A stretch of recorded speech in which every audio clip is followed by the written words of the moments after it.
Hi friends, welcome to Praveen sir classes. మొదటిసారి మన YouTube ఛానల్ని చూస్తున్న ప్రతి ఒక్క అభ్యర్థి ఇప్పుడే మన ఛానల్ని సబ్స్క్రైబ్ చేయండి.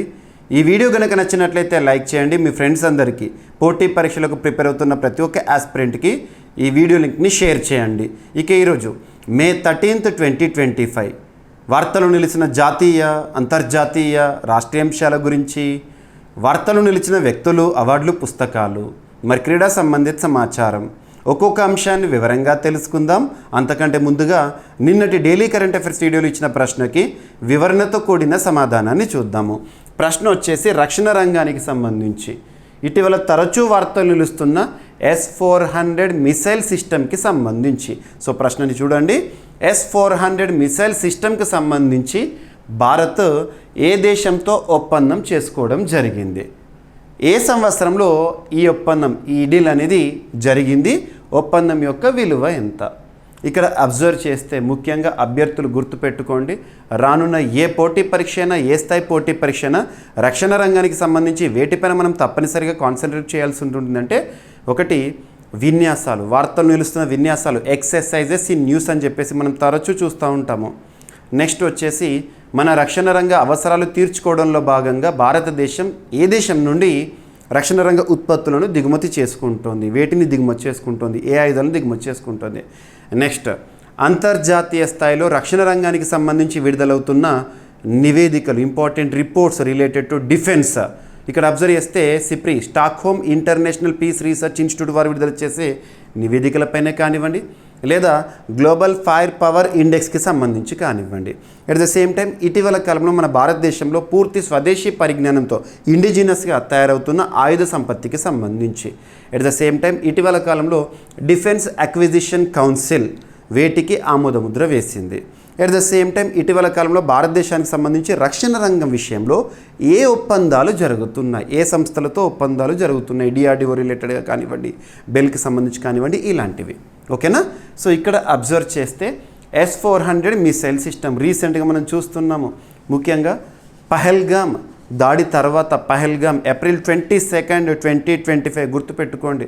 భారతదేశ చరిత్రలో మనం ఎప్పటికీ కూడా ఒక బ్లాక్ డేగా చూస్తున్నాము. అమాయక పర్యాటకుల పైన తీవ్రవాదులు కాల్పులు జరిపి వారి ప్రాణాలను తీసుకున్నారు.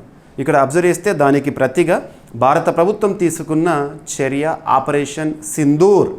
ఆ తర్వాత పాకిస్తాను రకరకాల డ్రోన్లతో దాడి చేసే ప్రయత్నం చేసింది. వాటిని అద్భుతంగా మనం తిప్పికొట్టాము. ఆ డ్రోన్లన్నింటినీ కూడా గాల్లోనే పేల్చేసాము. ఇంతటి శక్తివంతమైన వ్యవస్థలో మన భారతదేశానికి సంబంధించి S-400 మిసైల్ సిస్టమ్ కీలక పాత్ర పోషించింది. మరి అలాంటి S-400 మిసైల్ సిస్టమ్కి సంబంధించి 2018 సంవత్సరం 2018 ఇయర్లో రష్యా దేశంతో భారత్ ఒప్పందం కుదుర్చుకోవడం జరిగింది. రష్యా గుర్తుపెట్టుకోండి, ఇప్పటికీ కూడా గుర్తుపెట్టుకోండి, మన భారతదేశానికి సంబంధించి రక్షణ రంగ దిగుమతుల్లో అత్యధికంగా ఏ దేశం నుండి దిగుమతి చేసుకుంటున్నామంటే రష్యానే. గుర్తుపెట్టుకోండి, ఇక్కడ S-400 సిస్టమే కానివ్వండి, లేదంటే సుఖోయ్ యుద్ధ విమానాలే కానివ్వండి, రీసెంట్గా బ్రాహ్మోస్ క్షిపణులు కూడా తరచూ వార్తల్లోకి వస్తున్నాయి. బ్రాహ్మోస్ క్షిపణులతోనే మనం పాకిస్తాన్ పైన దాడి చేశామని, వారి ఉగ్ర స్థావరాలను నేలమట్టం చేశామని చెప్పేసి చూస్తున్నాం.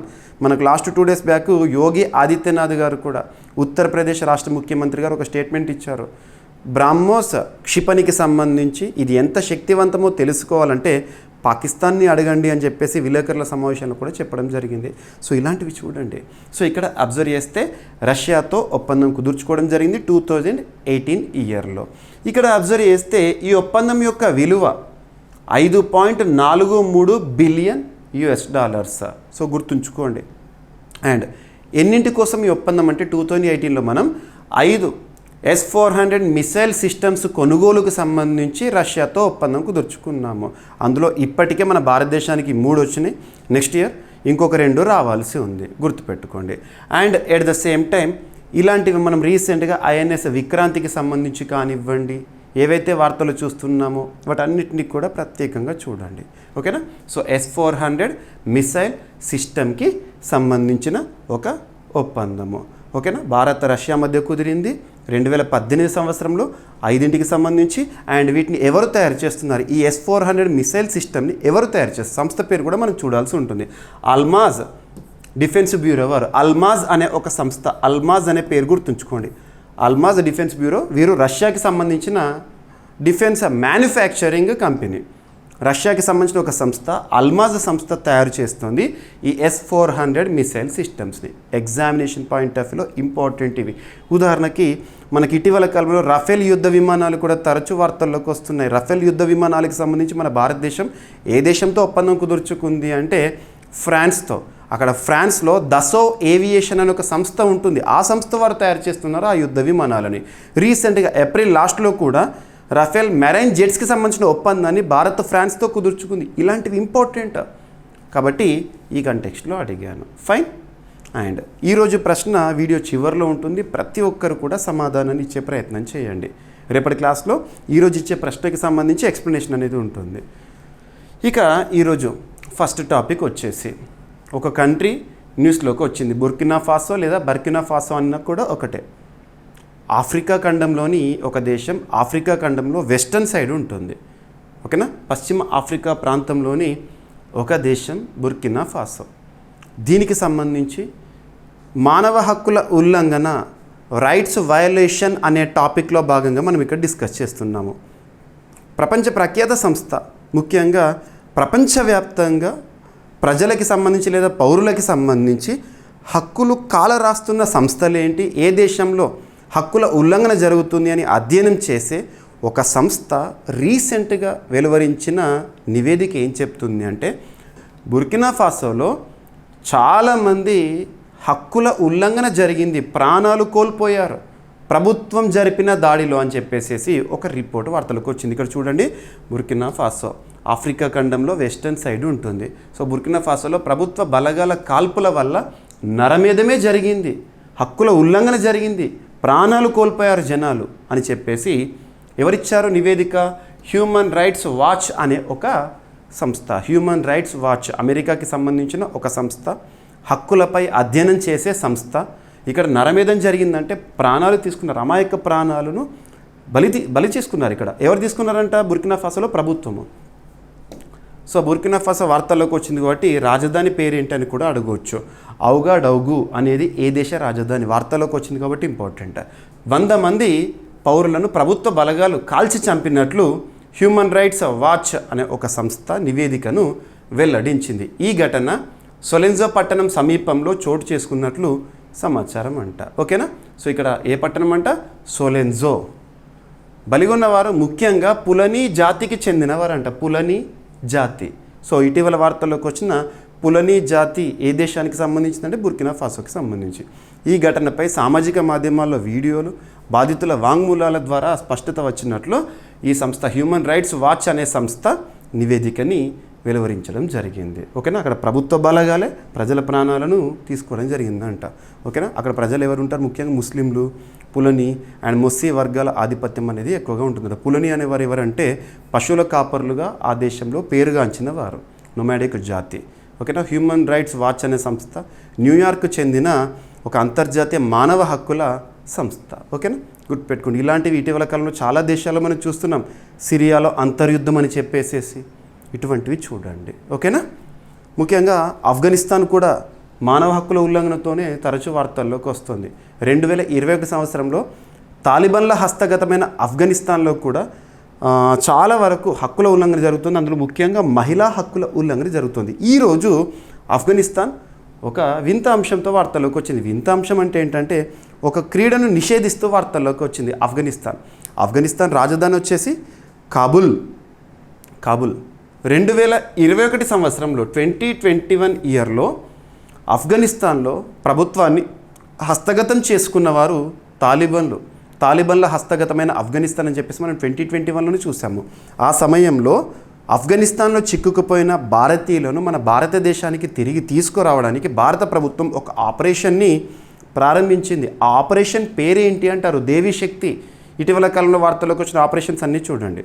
ఆపరేషన్ దేవి శక్తి 2021 ఆఫ్ఘనిస్తాన్కి సంబంధించి భారత ప్రభుత్వం ప్రారంభించిన ఆపరేషన్. ఓకేనా, అక్కడ ఇప్పటికే మహిళలపై ఆంక్షలు ఇలాంటివి చూస్తున్నాం. మహిళల విద్యపైన ఆంక్షలు కానివ్వండి, మహిళలు క్రీడా సంబంధిత అంశాల్లో కూడా పార్టిసిపేట్ చేయకూడదని చెప్పేసి ఆంక్షలు, విమెన్ క్రికెట్ పైన ఆంక్షలు, ఇవన్నీ కూడా మనం చూస్తున్నాం. ఇక్కడ చెస్. సో చదరంగ క్రీడని కూడా నిషేధిస్తూ తాలిబాన్లు వార్తల్లోకి వచ్చారు ఆఫ్ఘనిస్తాన్లో. ఎందుకు అంటున్నారంటే షరియా బేస్డ్ గ్యాంబ్లింగ్ కన్సర్న్స్ని దృష్టిలో ఉంచుకొని అక్కడ వాళ్ళ మత నియమాల ప్రకారము ఇది జూదం వంటిది, జూదం అనేది సహించేది లేదు అని చెప్పేసి ఆ కోణంలో చెస్ క్రీడని కూడా నిషేధించారు. తదుపరిగా దీనిపై అధ్యయనం చేసేసేసి నిజంగానే ఇందులో జూదం కానివ్వండి గ్యాంబ్లింగ్ వంటివి ఏమైనా ఉంటాయో చూసి అప్పుడు దానిపైన నిర్ణయం తీసుకుంటామని చెప్పేసి తాలిబాన్లు ప్రకటన. ఇవన్నీ మనకు అడగరు, ఒకటే అడుగుతారు.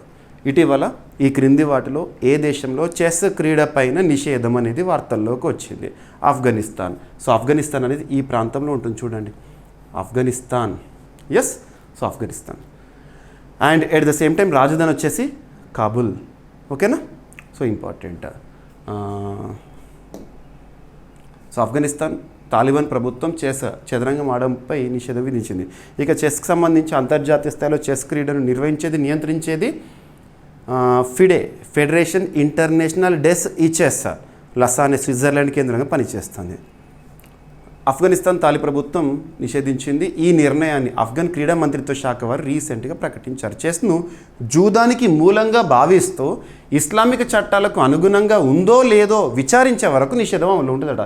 ఇస్లామిక చట్టాలు షరియత్ ఆధారంగా ఉంటే మేము కొనసాగిస్తాము, లేదు జూదము ఇటువంటివి కనుక ఇందులో ఇన్వాల్వ్ అవుతున్నాయి దానికే మూలం ఇది అన్నట్టుగా భావిస్తే మాత్రం నిషేధం అని చెప్పేసి చెప్తున్నారు. ఓకేనా? సో గత ఏడాది తాలిబాన్ ప్రభుత్వము promotion of virtue and prevention of vice act ప్రకారం ఈ చర్యలు తీసుకుంటున్నట్లు తెలిపిందంట. ఓకేనా? ఇక నెక్స్ట్ లాస్ట్ ఇయర్ మనం చూసాము 2024 ఇయర్ స్టార్టింగ్లోనే చూసాము, జనవరి ఫిబ్రవరి ఆ సమయంలో ఈ టాపిక్ వార్తల్లోకి వచ్చింది. Status of snow leopards in India అని చెప్పేసి భారతదేశంలో మంచు చిరుతలు లేదా హిమ పులులకి సంబంధించిన గణన, ముఖ్యంగా పోటీ పరీక్షలకు ప్రిపేర్ అవుతున్న అభ్యర్థులు వన్యప్రాణులకి సంబంధించి ప్రత్యేకంగా చూడండి. ఇటీవల కాలంలో వన్యప్రాణులకు సంబంధించి సెన్సస్ ఏవైతే వార్తల్లోకి వస్తున్నాయో అవన్నీ చూడండి. ఉదాహరణకు చెప్తే ఇప్పుడు అందుబాటులో ఉన్న అంశాలను కనుక పరిశీలిస్తూ, ఉదాహరణకి status of tigers in India, status of tigers in India 2022 report పైన ఖచ్చితంగా రానున్న పోటీ పరీక్షలో క్వశ్చన్స్ వస్తాయి. 5th tiger census. దాంతోపాటు ఇటీవల status of leopards in India వాటిపైన క్వశ్చన్స్ వస్తాయి. డాల్ఫిన్ సెన్సస్ పైన క్వశ్చన్స్ ఎక్స్పెక్ట్ చేయొచ్చు. At the same time snow leopard census పైన క్వశ్చన్ ఎక్స్పెక్ట్ చేయొచ్చు. అట్ ద సేమ్ టైం ఇటీవల కాలంలో టైగర్ రిజర్వ్స్ ఏవైతే వార్తల్లోకి వచ్చినాయో, భారతదేశంలో గుర్తింపు పొందిన 58th టైగర్ రిజర్వ్ ఏంటి, Madhav national park as a tiger reserve Madhya Pradesh, ఇలాంటివి చూడండి. భారతదేశంలో ఇటీవల గుర్తింపు పొందిన నూతన జాతీయ పార్క్ సిమ్లిపాల్ ఒడిషా రాష్ట్రము 107వ, అవన్నీ చూడాల్సిందే, ఎగ్జామినేషన్లో అడగవచ్చు. ఓకేనా? So and international big cats alliance, international big cats alliance అనేది 2025 జనవరి 23 నుండి ఆ ఫ్రేమ్వర్క్ అమల్లోకి వచ్చింది. ఫ్రేమ్వర్క్ని ప్రకటించిందేమో 2023లోనే ఏప్రిల్లో. ఓకేనా?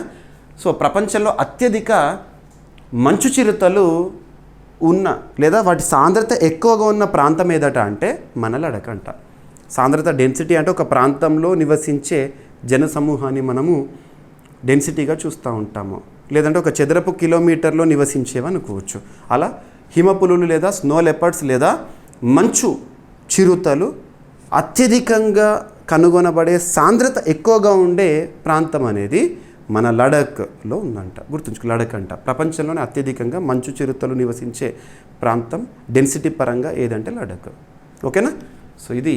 అండ్ ప్యాంథెరా అన్షియా, ఏదైనా జీవి గురించి మనం చూస్తున్నామంటే దాని యొక్క scientific name important. Panthera uncia ఏంటి? Snow leopard. భారతదేశంలో లెపర్డ్స్ ఉన్నాయి, స్నో లెపర్డ్స్ ఉన్నాయి, కానీ చీతాస్ అనేవి లేవు, అంతరించిపోయినాయి. 52లోనే cheetahs are extinct in India అని చెప్పేసి భారత ప్రభుత్వం ప్రకటించింది. కానీ చీతాస్ రీఇంట్రడక్షన్ ప్రోగ్రామ్ అనేది మనం చూస్తున్నాము. చీతాస్ సంబంధించిన సైంటిఫిక్ నేమేమో అసినోనిక్స్ జుబేటస్. ప్లాటినిస్టా గ్యాంజెటికా దేనికి సంబంధించిన సైంటిఫిక్ నేమ్ అంటారు. సో ఇటీవల కాలంలో వార్తలోకి వచ్చిన డాల్ఫిన్, గ్యాంజెటిక్ డాల్ఫిన్, ఇవన్నీ ఇంపార్టెంట్ మీకు. ఇక భారతదేశంలో ప్రస్తుతం అందుబాటులో ఉన్న గణన ప్రకారం, సెన్సస్ ప్రకారం స్నో లెపర్డ్స్ ఎన్ని ఉన్నాయట అంటే 718 ఉన్నాయట. 718. అత్యధికంగా ఎక్కడున్నాయంటే లడఖ్ కేంద్రపాలిత ప్రాంతంలో ఉన్నాయి. ప్రపంచంలో ఇప్పుడు ఈ మంచు చిరుతలు ఎక్కువగా నివసించే ప్రాంతం కూడా లడఖేనంట. ఓకేనా? గుర్తుపెట్టుకోండి. ఎస్. సో 2025 మేలో విడుదలైన అధ్యయనం ప్రకారం కేంద్రపాలిత ప్రాంతమైన లడఖ్లో ప్రపంచంలోని అత్యధిక హిమపులు లేదా స్నో లెపర్డ్ ప్యాంథెరా అన్షియా సాంద్రత నమోదైందట. లడఖ్లో మొత్తం 477 హిమపులులు ఉన్నట్టు అంచనా. ఇది భారత్ మొత్తం హిమపుల్లో 68%. భారతదేశంలో మొత్తం స్నో లెపర్డ్స్ 718 అయితే అందులో 477 లడఖ్లోనే ఉన్నాయి. అంటే ఎంత డెన్సిటీ ఉందో అబ్జర్వ్ చేయండి. ఓకేనా. మరి ఈ స్నో లెపర్డ్ సెన్సస్ని మనకు లాస్ట్ ఇయర్ ఎవరు రిలీజ్ చేశారు? Wild life institute of India. ఎవరి సహకారంతో? నేషనల్ టైగర్ కన్జర్వేషన్ అథారిటీ వారి సహకారంతో రిలీజ్ చేశారు. ఓకేనా.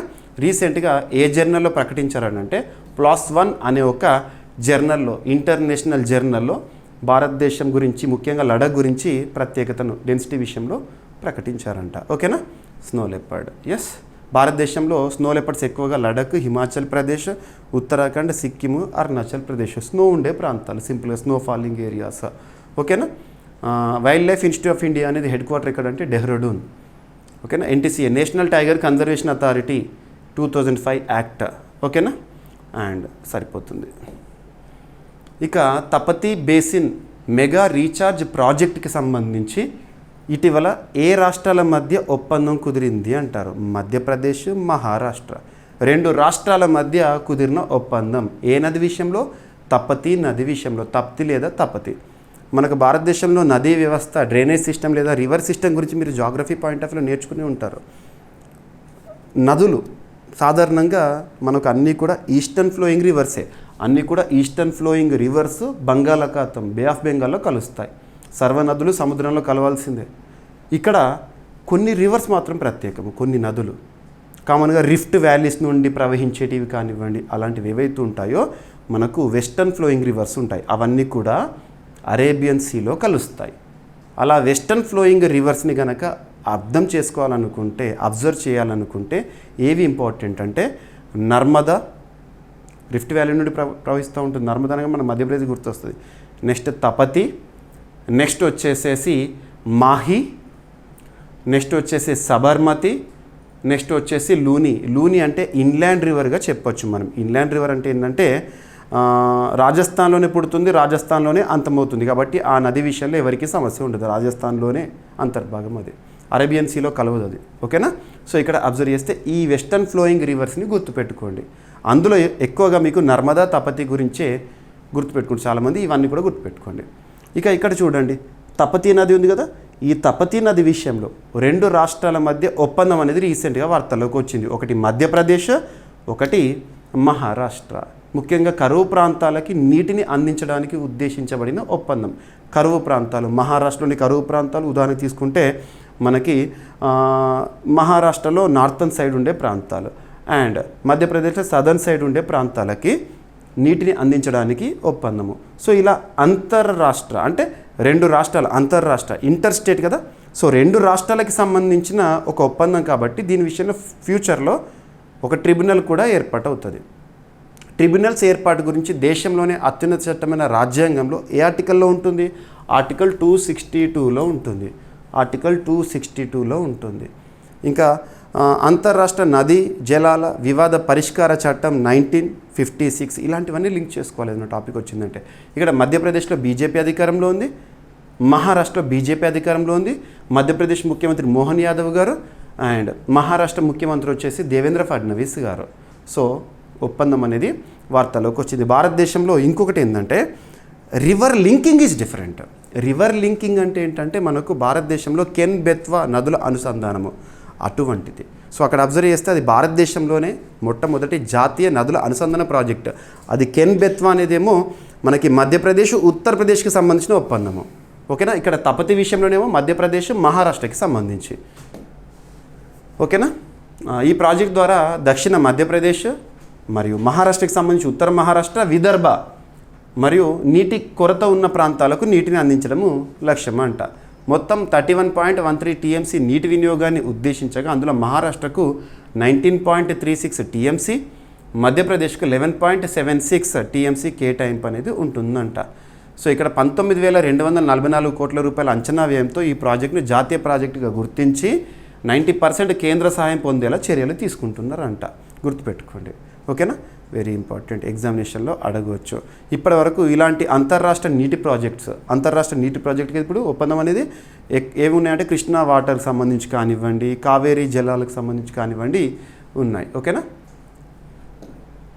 And next geography point of వ్యూలో ఇంకొక టాపిక్, తరచూ వార్తలు నిలుస్తున్న ప్రాంతాలు ఏవైతే ఉంటాయో ఆ ప్రాంతం విపత్తు సంబంధిత అంశంతో కానివ్వండి లేదా వివాదాస్పదమైన కానివ్వండి, ఏదైనా ప్రాంతం వార్తలోకి వచ్చిందంటే లొకేషన్ ఇంపార్టెంట్.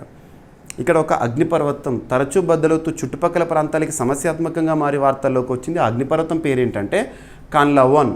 ఇటీవల కాన్లవాన్ వాల్కెనో అనేది వార్తల్లోకి వచ్చింది. ఎక్కడ ఉంది? ఫిలిప్పీన్స్లో ఉంది. ఫిలిప్పీన్స్ గురించి మనం తరచూ ఎప్పుడు చూస్తూ ఉంటామంటే ఏషియన్ డెవలప్మెంట్ బ్యాంక్ గురించి డిస్కస్ చేస్తున్నప్పుడు, మనీలా హెడ్ క్వార్టర్ కానీ. ఇంకొకటి ఫిలిప్పీన్స్ సంబంధించి ఎప్పుడు ఎక్కువ వింటామంటే మనము రామన్ మెగసెసే పురస్కారాలు అప్పుడు కూడా వింటూ ఉంటాము. ఓకేనా? సో ఫిలిప్పీన్స్లోని కాన్లవాన్ వాల్కెనో ఎరప్షన్తో వార్తల్లోకి వచ్చింది. ఎనఫ్. ఇటీవల కాలంలో మీకు అగ్నిపర్వతాలకు సంబంధించి లిస్ట్ తరచూ చెప్తున్నాను, ఒకసారి చూడండి. లాస్ట్ 1 వీక్ బ్యాక్ కూడా లిస్ట్ చెప్పాను, చూడండి. ఇక సైన్స్ అండ్ టెక్నాలజీకి సంబంధించిన ఒక ఒప్పందం వార్తల్లోకి వచ్చింది. కర్ణాటక మరియు ఇన్స్పేస్ సంస్థకి మధ్య కుదిరిన ఒప్పందం. కర్ణాటక రాష్ట్రం మరియు ఇన్స్పేస్ సంస్థకి సంబంధించి. ఇన్స్పేస్ ఫుల్ ఫామ్ ఏంటి? ఎగ్జామినేషన్లో డైరెక్ట్గా అడగొచ్చు. INSPACe Indian national space promotion and authorisation centre. Indian national space promotion and authorisation centre. Indian national space promotion and authorisation centre. ముఖ్యంగా 2020 ఇయర్లో భారత ప్రభుత్వం యొక్క ఇనిషియేటివ్. అంతరిక్ష రంగంలో ఇస్రో సాధిస్తున్న ఘనతలకి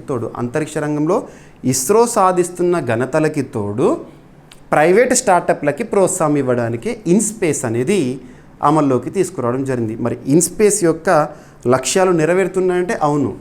ఎలా? విక్రమ్ ఎస్ భారతదేశంలో మొట్టమొదటి ప్రైవేట్ రాకెట్ ప్రయోగం విజయవంతం అని చెప్పేసి గతంలో స్కై రూట్ ఏరోస్పేస్ గురించి చూస్తున్నాం.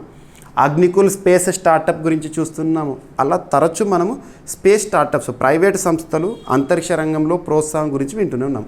అలాంటి ఇన్స్పేస్తో ఎవరు ఒప్పందం అంట? కర్ణాటక రాష్ట్ర ప్రభుత్వము. సో ఇక్కడ అబ్జర్వ్ చేస్తే దాని యొక్క ఉద్దేశం ఏంటంటే టెక్నాలజీ బూస్ట్లో భాగంగా కర్ణాటక రాష్ట్రంలో సెంటర్ ఆఫ్ ఎక్సలెన్స్ని ఏర్పాటు చేస్తారంట. సైన్స్ అండ్ టెక్నాలజీకి ప్రోత్సాహకంగా ఉండే సెంటర్ ఆఫ్ ఎక్సలెన్స్ని ఏర్పాటు చేయడము, మరియు పబ్లిక్ ప్రైవేట్ భాగస్వామ్యంతో స్పేస్ మ్యానుఫ్యాక్చరింగ్ పార్కుని ఏర్పాటు చేయడానికి ఇటీవల కర్ణాటక మరియు ఇన్స్పేస్ మధ్య కుదిరిన ఒప్పందం అనేది వార్తల్లోకి వచ్చింది. ఎనఫ్. ఇక డిపార్ట్మెంట్ ఆఫ్ టెలికమ్యూనికేషన్స్ సంబంధించి ఒక ఒప్పందం అనేది వార్తల్లోకి వచ్చింది. డ్రోన్లకు అనుకూలమైన క్వాంటమ్ కీ డిస్ట్రిబ్యూషన్ టెక్నాలజీ అభివృద్ధి కోసము సిడాట్ మరియు సినర్జీ క్వాంటమ్ మధ్య కుదిరిన ఒప్పందం. MOU అంటే మెమరాండమ్ ఆఫ్ అండర్స్టాండింగ్. ఇక్కడ అబ్జర్వ్ చేయండి, వార్తలు నిలుస్తున్న ఒప్పందాలు ముఖ్యంగా ఇలాంటిది. ఇది మీకు ప్రెస్ ఇన్ఫర్మేషన్ బ్యూరో PIB వెబ్సైట్లో ఉంది, మీరు ఈరోజు కూడా చూడవచ్చు. సో ప్రెస్ ఇన్ఫర్మేషన్ బ్యూరోలో వచ్చిన టాపిక్స్ మ్యాక్సిమం మీకు కవర్ చేస్తున్నాను, న్యూస్ పేపర్లో వచ్చిన టాపిక్స్ కవర్ చేస్తున్నాను. So current affairs point of వ్యూలో ఏ పోటీ పరీక్ష అయినా, ఏ స్థాయి పోటీ పరీక్ష 100% మీకు ఉపయుక్తంగా ఉండాలని చెప్పేసి మీకు డైలీ కరెంట్ అఫైర్స్ ఇంత డెప్త్గా ఇస్తున్నాను.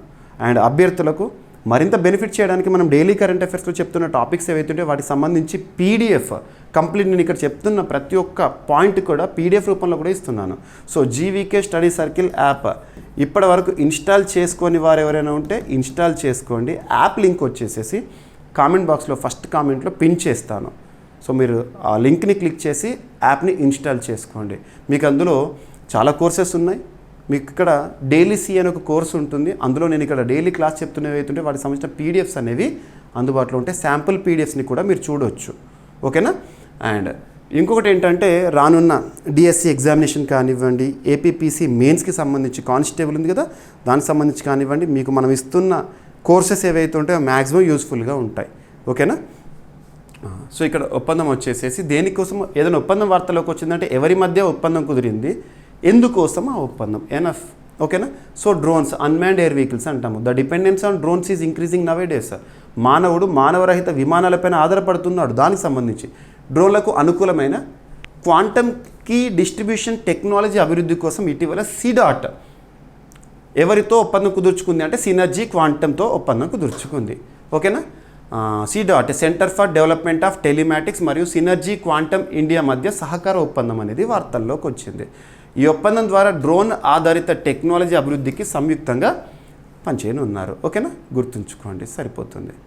ఎస్, ఉద్దేశం గుర్తుపెట్టుకోండి, ఎనఫ్. ఇక నెక్స్ట్ CDOT మరొక ఒప్పందంతో వార్తల్లోకి వచ్చింది. CDOT మరియు CSIRకి సంబంధించిన ఒక ఒప్పందము. సో CSIR అంటే council of scientific and industrial research. So CDOT, CSIR, NPL మధ్య కుదిరిన ఒప్పందం. ఇది కూడా దేనికి సంబంధించి అంటే క్వాంటమ్ మరియు క్లాసికల్ కమ్యూనికేషన్ టెక్నాలజీల అభివృద్ధికి, భారతదేశంలో ఈ టెక్నాలజీ అభివృద్ధి కోసం ప్రోత్సాహం ఇవ్వడానికి కుదిరిన ఒప్పందం. CDOT, CSIR, NPL. ఓకేనా? సో ఇక్కడ అబ్జర్వ్ చేస్తే CDOT centre for development of telematics మరియు CSIR, NPL అంటే నేషనల్ ఫిజికల్ ల్యాబొరేటరీ. ఓకేనా? CSIR పరిధిలో పనిచేసే సంస్థ మధ్య ఒప్పందం. ఉద్దేశం ఏంటంటే భారతీయ కమ్యూనికేషన్ టెక్నాలజీ అభివృద్ధి, ప్రామాణికీకరణ మరియు ప్రవేశపెట్టడంపై దీర్ఘకాలిక సహకారము. దీని ద్వారా క్వాంటమ్ కమ్యూనికేషన్స్, క్లాసికల్ కమ్యూనికేషన్ ఇవన్నీ కూడా ప్రోత్సహించడమే ప్రధాన ఉద్దేశము. ఓకేనా? ఈ ఒప్పందం భారతదేశానికి ఆత్మనిర్భర్ భారత్ డిజిటల్ కమ్యూనికేషన్ వ్యూహాలకు అనుగుణంగా ఉండనుందంట. ఓకేనా? గుర్తుపెట్టుకోండి. నెక్స్ట్, సో ఇక్కడ మనం హబుల్ టెలిస్కోప్ అని గతంలో వినేవాళ్ళం, ఇప్పుడు జేమ్స్ వెబ్ టెలిస్కోప్ పరిశోధనలు ఇటువంటివి చూస్తున్నాము. సో రీసెంట్గా గురుగ్రహం పైన ప్రత్యేకతని కనుగొంటూ శాస్త్రవేత్తలు వార్తల్లోకి వచ్చారు. గురుగ్రహం జూపిటర్కి సంబంధించి. సో గురుగ్రహ ధృవాల్లో ప్రకాశవంతమైన ధృవ జ్యోతులను గుర్తిస్తారట ఎవరు? జేమ్స్ వెబ్ చిత్రాల ఆధారంగా, జేమ్స్ వెబ్ టెలిస్కోప్ కదా, ఆ టెలిస్కోప్ పంపించిన చిత్రాల ఆధారంగా శాస్త్రవేత్తలు అరుదైన దృశ్యాన్ని గుర్తించారంట. దేనిపైన? జూపిటర్ పైన. సో భూమిలో కనిపించే ఉత్తర దక్షిణ ధృవ జ్యోతుల్లానే, ఉత్తర దక్షిణ ధృవ జ్యోతులు భూమిపైన ఎలా కనిపిస్తాయి అలాగే గురుగ్రహం జూపిటర్ ధృవాల వద్ద కూడా ప్రకాశవంతమైన ధృవ జ్యోతులు కనిపిస్తాయని జేమ్స్ వెబ్ స్పేస్ టెలిస్కోప్ తాజా చిత్రాల ద్వారా శాస్త్రవేత్తలు గుర్తించారు. భూమికి వచ్చే సోలార్ ఎనర్జెటిక్ పార్టికల్స్, అధిక విద్యుద్వేగం కల సౌర కణాలు వాతావరణంలోని గ్యాస్ కణాలతో ఢీకొనడంతో భూమిలో ఆకాశ జ్యోతులు ఏర్పడతాయి అంట. ఓకేనా? లాస్ట్ ఇయర్ 2023 ఇయర్ ఏదైతే ఉంటుందో అప్పుడు తీసిన చిత్రాలను ఇప్పుడు పరిశీలించేసేసి సైంటిఫిక్ ఎవిడెన్స్ని రిలీజ్ చేశారు. సో జేమ్స్ వెబ్ టెలిస్కోప్ ప్రస్తుతం ప్రపంచంలో కీలక పాత్ర పోషిస్తుంది. దాని నిర్మాణంలో, అభివృద్ధి చేయడంలో కీలక పాత్ర పోషించిన వారెవరు? నాసా, అమెరికాకు సంబంధించి అంతరిక్ష పరిశోధనలు చేస్తున్న సంస్థ, European space agency, Canada space agency సంయుక్తంగా అభివృద్ధి చేసిన అంతరిక్ష టెలిస్కోప్. ఓకేనా? సరిపోతుంది. ఎస్, గతంలో వోయేజర్ చేసిన పరిశోధన కూడా ఇదే అంశాన్ని చెప్పిందంట. గతంలో వోయేజర్ 2 నెప్ట్యూన్ గ్రహంలో కూడా అలాంటి ధృవకాంతులను కనిపెట్టినట్లు శాస్త్రవేత్తలు గుర్తించారు. ఇక నెక్స్ట్ సైన్స్ అండ్ టెక్నాలజీకి సంబంధించి ఒక మైక్రోస్కోప్ రిలేటెడ్ టాపిక్. అదేంటంటే లికాన్ అంటే ఏంటంటే లైట్ మైక్రోస్కోపీ బేస్డ్ కనెక్షన్స్. మెదడుకి సంబంధించి ఎలక్ట్రానిక్ మైక్రోస్కోప్ ఏదైతే ఉంటుందో, ఎలక్ట్రానిక్ సూక్ష్మదర్శిని ఏదైతే ఉంటుందో దాని అవసరం లేకుండానే అధ్యయనం చేయడం ఇక్కడ. సో శాస్త్రవేత్తలు అభివృద్ధి చేసిన లికాన్ లైట్ మైక్రోస్కోపీ బేస్డ్ కనెక్టోమిక్స్ అనేది నానో స్థాయిలో, సూక్ష్మాతి సూక్ష్మమైన నానో స్థాయిలో మెదడు నాడీ సంబంధాలను మ్యాప్ చేయడానికి ఉపయోగించే ఆధునిక టెక్నాలజీ. దీన్ని శాస్త్రవేత్తలు రీసెంట్గా అభివృద్ధి చేశారట. ఎగ్జామినేషన్లో దీనిపైన క్వశ్చన్ ఎలా రావచ్చు అంటే, ఇటీవల శాస్త్రవేత్తలు అభివృద్ధి చేసిన లికాన్ ఒక టెక్నాలజీ దేనికి సంబంధించి, సో మెదడు ఏదైతే ఉంటుందో నానో స్థాయిలో మెదడు నాడీ సంబంధాలను మ్యాప్ చేయడానికి ఉపయోగించబడే టెక్నాలజీ. ఈ టెక్నిక్లో హైడ్రోజల్ విస్తరణ, hydrogel expansion, protein staining and AI ఆధారిత విభజనను సమన్వయం చేశారంట. ఓకేనా? ఎలక్ట్రాన్ మైక్రోస్కోపీతో సాధ్యమైన స్థాయి రిజల్యూషన్ను ఇప్పుడు డిఫ్రాక్షన్ పరిమిత కాంతి సూక్ష్మదర్శకంతోనే సాధించారంట. ఇక next America China trade deals ఇవి వార్తల్లోకి వచ్చినాయి. గతంలో ముఖ్యంగా అమెరికా అధ్యక్షుడిగా డొనాల్డ్ ట్రంప్ పదవీ ప్రమాణ స్వీకారం తీసుకోగానే ఎప్పుడు జనవరి 20th 2025 రోజున, అప్పటి వరకు జో బైడెన్ గారు అధ్యక్షుడు ఉండే కదా. సో తన స్థానంలో అధ్యక్షులుగా, అమెరికా అధ్యక్షులుగా డొనాల్డ్ ట్రంప్ వచ్చారు. అమెరికా చరిత్రలో రెండోసారి. ట్రంప్ గారు రాగానే చాలా కీలకమైన నిర్ణయాలు తీసుకున్నారు. ప్రపంచం కూడా కొన్ని విషయాలు ఆశ్చర్యపోయేలా. అందులో సుంకాలు పెంచడం అనేది. సో ఇక్కడ అబ్జర్వ్ చేస్తే చైనా పైన భారీ సుంకాలు విధించడము ఇలాంటివి మనం చూసాము. ఇక్కడ నిన్నటి రోజున ఒక హిస్టారికల్ ఒప్పందం అనేది వార్తల్లోకి వచ్చింది. 90 days అయితే ఈ ఒప్పందం అమల్లో ఉంటుంది. సో ఇరు దేశాలు కూడా అమెరికా పైన చైనా విధించే సుంకాలు, చైనా పైన అమెరికా విధించే సుంకాలు ఏవైతే ఉంటాయో వాటిని తగ్గించడం జరిగింది. 90 days వరకు అదే కొనసాగిస్తామని చెప్పేసి.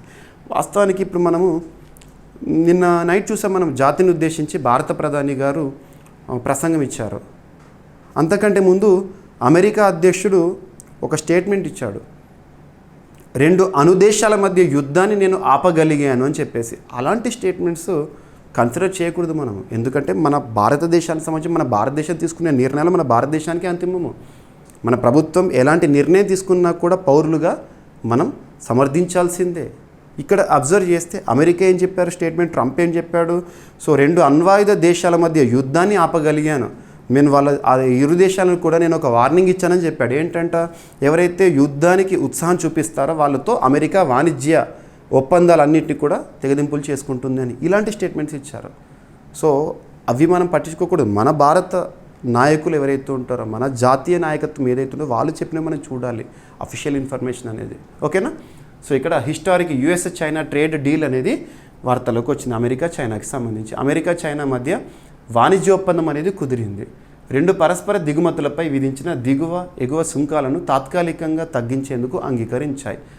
చైనా అమెరికా దిగుమతులపై విధిస్తున్న సుంకాలను 125 నుండి 10% తగ్గించిందట. చైనా అమెరికా వస్తువులపై విధిస్తున్న సుంకాలు ఉంటాయి కదా, ఇప్పటివరకు 125% ఉండే, రీసెంట్గా అంత పెంచారు, వాటిని 10% తీసుకొచ్చింది. మరి ఇన్ రిటర్న్ అమెరికా చైనా వస్తువులపై ఇప్పటివరకు విధిస్తున్న 145%ని 30%కి తగ్గించిందంట.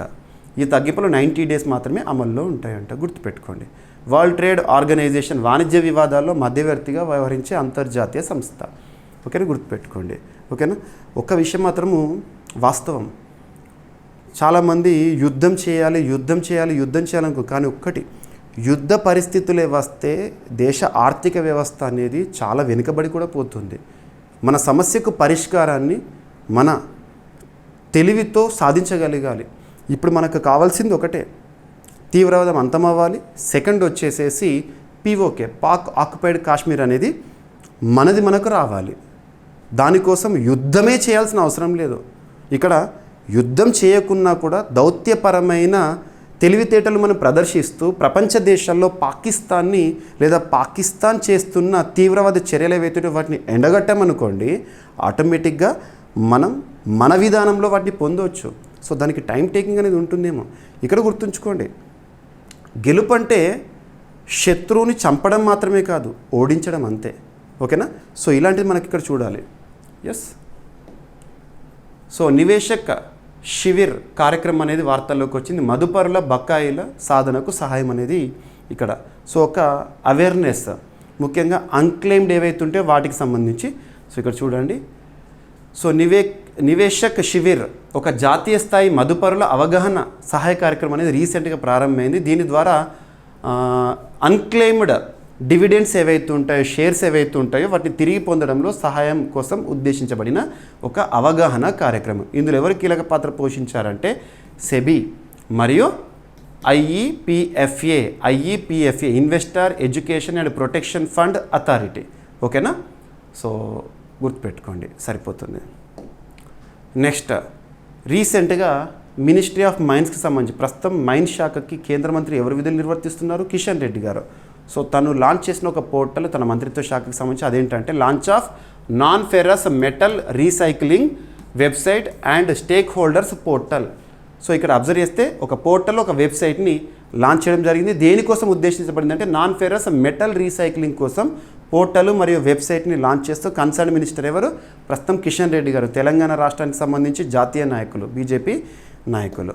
ఓకేనా, గుర్తుపెట్టుకోండి. ప్రధాన లక్ష్యాలు ఏంటంటే వనరుల సమర్థత, డేటా సమీకరణ, స్టేక్ హోల్డర్ల సాధికారత, పారదర్శకత పెంపు అనేది ఈ పోర్టల్ మరియు వెబ్సైట్ లాంచింగ్ యొక్క ఉద్దేశం. ఓకేనా, సరిపోతుంది. ఎస్.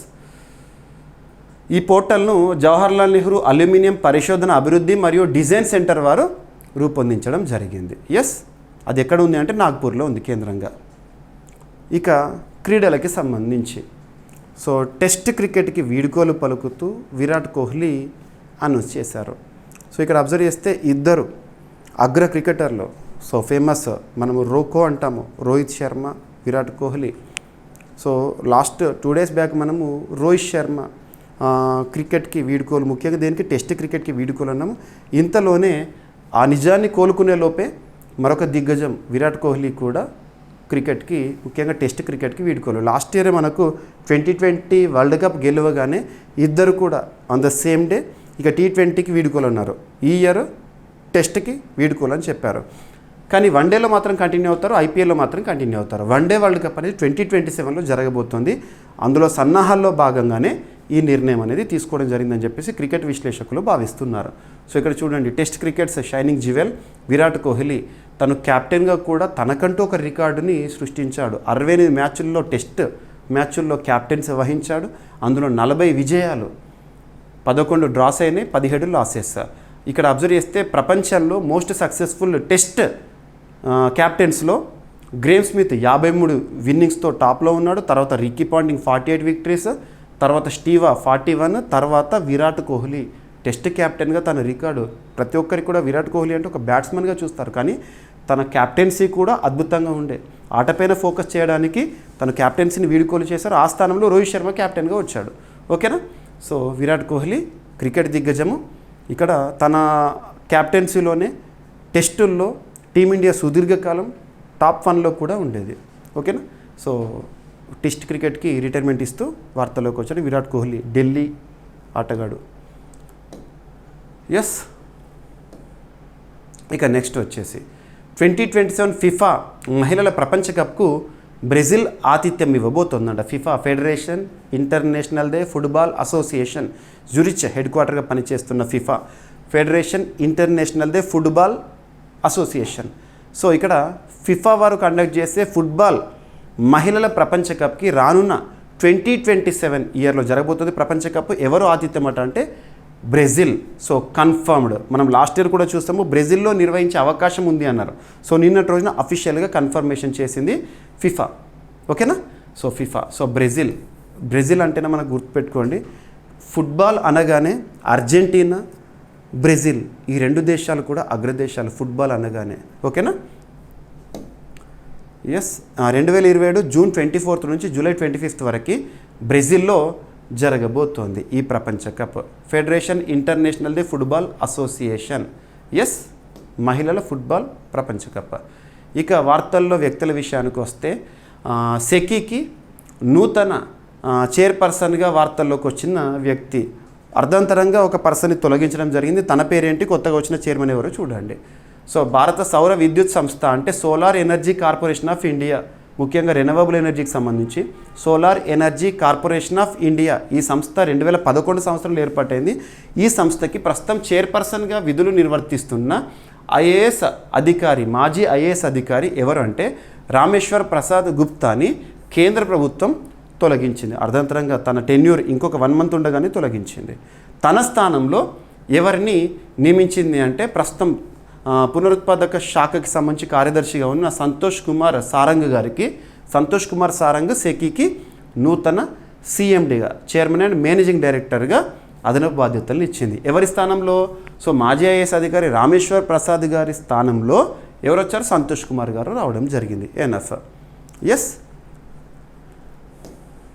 ఇక వార్తలు నిలిచిన ఒక పుస్తకం పేరు వచ్చేసి India at 2047. India at 2047 leading the global economic order అనే ఒక పుస్తకం.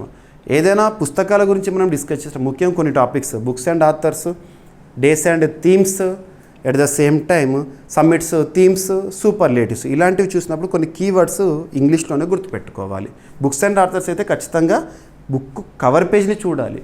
కవర్ పేజ్ పైన ఏ లాంగ్వేజ్లో ఉందో అదే లాంగ్వేజ్లో గుర్తుంచుకోండి, ఆథర్ పేరు గుర్తుంచుకోండి, అందులో ఉండే సారాంశం దేనికి సంబంధించింది, ఆ పుస్తకం దేనికి సంబంధించిందో చూడండి. సో ఇక్కడ పుస్తకం పేరు వచ్చేసి ఇండియా ఎట్ 2047 అంటే వీక్షిత భారత్. మన భారతదేశానికి స్వాతంత్రం వచ్చి 100 సంవత్సరాల అద్భుత క్షణాలు ఆ సమయం 2047. So India 2047 leading the global economic order అనే ఒక పుస్తకం. ఆథర్ ఎవరంటే ఎస్పి శర్మ, ప్రముఖ ఆర్థికవేత్త తను. సో తను రచించిన పుస్తకం అనేది వార్తల్లోకి వచ్చింది. ఓకేనా? ఎకనామిక్ సంబంధించి ముఖ్యంగా ఈ పుస్తకంలో ఆర్థిక అభివృద్ధి, నిర్మాణాత్మక సంస్కరణలు, రీఫార్మ్స్, పెట్టుబడుల ప్రోత్సాహం, మానవ వనరుల అభివృద్ధి వంటి అంశాలపై దృష్టి సారించాలి. ఈ విధంగా 2047 నాటికి గ్లోబల్ లీడర్గా భారత్ నిలుస్తుంది ఎకానమీలో అని చెప్పేసి కొన్ని అంశాలు, రీఫార్మ్స్ను సూచిస్తూ రాసిన పుస్తకము. ఓకేనా? సో ఇక ఈరోజు ప్రశ్న ప్రతి ఒక్కరు కూడా సమాధానం ఇవ్వండి. సో క్రికెట్ వరల్డ్ కప్ 2027కి so one day world cup every 4 ఇయర్స్కి ఒకసారి జరుగుతుంది కదా. 2023లో జరిగింది. 2027లో వరల్డ్ కప్ జరగబోతోంది. Cricket one day world cup ICC world cup 2027కి ఆతిథ్యం ఇవ్వనున్న దేశం లేదా దేశాలు ఏంటి? అయితే ఒక దేశమా లేదా మల్టిపులా? అండ్ జరగబోయే వరల్డ్ కప్ ఎన్నవది? ఎన్నవది? చివరిసారి వరల్డ్ కప్ 2023లో ఎక్కడ జరిగింది? ఆతిథ్యం ఇచ్చిన వారు ఎవరు? విజేత ఎవరు? ఏం తెలిస్తే అది. ఈ ప్రశ్నకి సంబంధించి కామెంట్ బాక్స్లో సమాధానాన్ని ఇవ్వండి. బట్ ప్రతి ఒక్కరు నేను కోరుకునేది ఏంటంటే మీ సపోర్ట్, ఎంకరేజ్మెంట్. వీడియోని లైక్ చేయండి, మీ ఫ్రెండ్స్ అందరికి షేర్ చేయండి. కామెంట్ బాక్స్లో సమాధానం ఎంతవరకు తెలిస్తే అంతవరకు ఇవ్వండి. రేపు ఎలాగో మళ్ళీ ఎక్స్ప్లెనేషన్ ఇస్తాను కాబట్టి క్లారిటీ అనేది వస్తుంది. ఓకేనా? సో ఇక ఈరోజు టాపిక్స్ని క్విక్ రివిజన్ చేస్తే ఫస్ట్ వచ్చేసేసి బుర్కినా ఫాసోలో ప్రభుత్వ బలగాల కాల్పుల వల్ల నరమేధం జరిగిందంట. అండ్ ఆఫ్ఘనిస్తాన్లో చెస్ క్రీడపై తాలిబాన్ల నిషేధం విధించారు. అండ్ ప్రపంచంలోనే అత్యధిక హిమపులుల సాంద్రత కలిగిన ప్రాంతం లడఖ్. అండ్ తపతీ బేసిన్కి సంబంధించి ప్రాజెక్ట్ విషయంలో మధ్యప్రదేశ్, మహారాష్ట్ర మధ్య కుదిరిన ఒప్పందము. నెక్స్ట్ ఫిలిప్పీన్స్లోని అగ్నిపర్వత విస్ఫోటనం కాన్లావోన్. నెక్స్ట్ కర్ణాటక మరియు ఇన్స్పేస్ సంబంధించి ఒప్పందం సైన్స్ అండ్ టెక్నాలజీ సంబంధించి. నెక్స్ట్ సిడాట్ సినర్జీ క్వాంటమ్ మధ్య కుదిరిన ఒప్పందము. నెక్స్ట్ సిడాట్ సిఎస్ఐఆర్ ఎన్పిఎల్ మధ్య కుదిరిన ఒప్పందము. నెక్స్ట్ గురుగ్రహ ధృవాల్లో ప్రకాశవంతమైన ధృవజ్యోతులు ఉంటాయని చెప్పేసి జేమ్స్ వెబ్ టెలిస్కోప్ పరిశోధన. అండ్ లికాన్ పరిశోధన. And China America trade deal అనేది వార్తల్లోకి వచ్చింది. నెక్స్ట్ నివేశక్ శివిర్ కార్యక్రమం దేనికి సంబంధించిన అవగాహన కార్యక్రమం. అండ్ ఇటీవల కాలంలో non ferrous metal recycling website and portal అనేది లాంచ్ అవుతూ వార్తలోకి వచ్చింది మినిస్ట్రీ ఆఫ్ మైనింగ్కి సంబంధించి. టెస్ట్ క్రికెట్కి వీడుకోలు పలుకుతూ క్రికెట్ దిగ్గజం Virat Kohli. Next 2027 FIFA women world కప్కి బ్రెజిల్ ఆతిథ్యం. అండ్ సెకీకి నూతన సీఎండీగా సంతోష్ కుమార్ సారంగి గారు. అండ్ వార్తలు ఇచ్చిన పుస్తకం India at 2047 leading the global economic order అనే ఒక పుస్తకము. ఆథర్ వచ్చేసి ఎస్పి శర్మ గారు. నెక్స్ట్ ప్రశ్న, ఈరోజు ప్రశ్న, క్రికెట్ వరల్డ్ కప్ 2027కి ఆతిథ్యం ఇవ్వనున్న దేశం ఏంటి, దేశాలేంటి, ఎన్నవ ఎడిషన్, చివరిసారి ప్రపంచ కప్ 2023లో ఎక్కడ జరిగింది, ఆతిథ్యం ఇచ్చిన వారు ఎవరు, విజేత ఎవరు, రన్నరప్ ఎవరు, ఏది తెలిస్తే అది దీనికి సంబంధించి సమాధానం ఇవ్వండి. ఏమైనా మిస్లేనియస్ టాపిక్స్ ఉన్నాయనుకోండి, నో నీడ్ టు వర్రీ, రేపటి క్లాస్లో జోడించి డిస్కస్ చేద్దాము. ఏమైనా మిగిలిపోయిన టాపిక్స్ ఉంటే నో నీడ్ టు వర్రీ, రేపటి క్లాస్లో మళ్ళీ కలుద్దాము. Thank you.